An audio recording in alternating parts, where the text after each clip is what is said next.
Well, 1 in 6 children in America don't get enough to eat, including more than 27,000 here in Prince George's. A lack of food has consequences in the classroom when kids become lethargic and unprepared to learn. And here to talk more about that problem and solutions is Kevin Large of No Kid Hungry. And thanks so much for joining us today. So tell us a little bit about what is No Kid Hungry. So No Kid Hungry campaign is part of a national nonprofit called Share Our Strength, really committed to increasing food access for children, primarily through breakfast, after school, and summer meals. Okay, and just to give us an idea of how bad is the problem here in Prince George's County? What are you guys seeing? So it's a real problem, but also a solvable problem. It's about 28,000 children here in Prince George's County that are considered food insecure. Food insecure can mean a number of things. It can mean that the cupboards are really bare. It can mean that siblings are deciding to skip a meal so their son or their brother could have a meal. Or it can really mean that parents are deciding whether to pay the gas bill or to purchase food for their house. So many children, qualify for free and reduced lunch meals. That's sort of a way to be able to tell how many people are living in poverty. Does that, for some reason, help ease the problem? It can help to ease the problem. So free and reduced price meals can offer free breakfast, free lunch, more of the reduced price category to make it a little bit easier for families to kind of shoulder that burden. In Maryland, we are removing that reduced price category over a couple years, so that way that burden is completely eliminated and it's either free or paid meals for students. Explain how that works. So you're saying you'll no longer be able to get a reduced price meal, it's one or the other? So the state of Maryland has a bill now that passed 2 legislative sessions ago called Maryland Cares for Kids Act. And so the state of Maryland is pitching in to eliminate that reduced price category.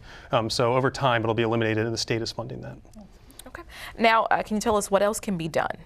Absolutely. So here in Prince George's County and across the state, we have a great program called Maryland Meals for Achievement, or MMFA. It's a mouthful. It's been around for 20 years. It provides universal free breakfast for students in qualifying schools. Here in Prince George's County, there's 83 schools that currently participate in that program. But the program is woefully underfunded by the state. We could still add, I think in Prince George's County alone, an additional 84 schools to this program. And across the state, hundreds of thousands of children are already benefiting, but could benefit from an additional state expenditure. So there's plenty of schools helping out, as well as churches, food banks. What can they do as well as individuals? Yeah, so the weekend backpack program is great. It provides non-perishable food for families and students to take on the weekends to go. Food banks also provide that real need. And making sure, if you're in the community, to see what type of meal service your local school is doing for breakfast, for after school, for summer meals. These are vital programs. With summer just around the corner, it's important to make sure that families know that free summer meals are available throughout the state and here in Prince George's County. Okay. And as far as the future, what does the future hold and what's trending? What do you suggest? Is the problem increasing or decreasing?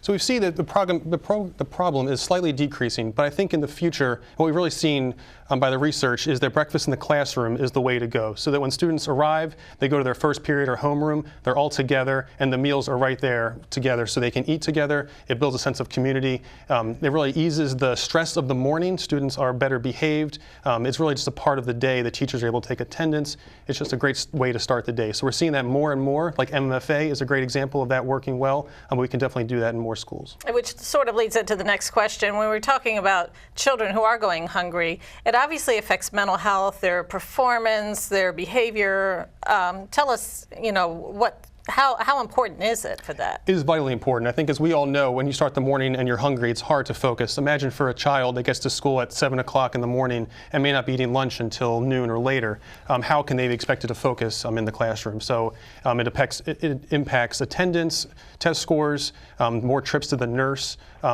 colds, stomach aches, all these things are preventable with a healthy, nutritious meal they could receive at school. All right, so a lot's been done to improve it, but still a lot more needed. There's certainly some great opportunities still existing. All right, thank you so much for joining us. Thank you. And for more information about the topic, you can log on to nokidhungry.org.